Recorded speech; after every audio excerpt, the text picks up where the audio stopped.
मैं वहाँ जाए बिना नहीं रह सकता हूँ।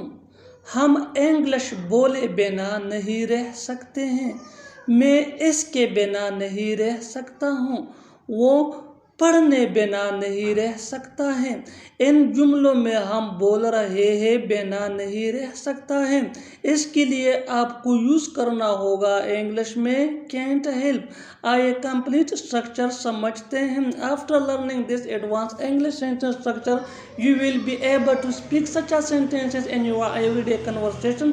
So keep this point in your mind that advanced English sentence structures are very important for spoken English that can take you from basic to advanced level. Have a look complete structure. Subject plus can't plus help plus verb plus ing या noun plus other words. आगे detail से समझाता हूँ मिसालों से। How a look some example for better understanding. मैं वहाँ जाए बिना नहीं रह सकता। I can't help going their. I can't help going दियर। हम इंग्लिश बोले बिना नहीं रह सकते हैं।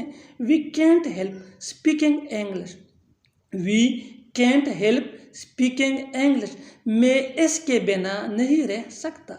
I can't help it. I can't help it. वो पढ़ने के बिना नहीं रह सकता। He can't help studying. He can't help studying. और आखिर में ये सेंटेंस आपके लिए कमेंट सेक्शन में इसका जवाब जरूर देना। Learn and practice this advanced English sentence structure that can take you from basic to advanced level. Keep this point in your mind that advanced English sentence structures are very important for spoken English. So वो तुम्हारे बिना नहीं रह सकता है।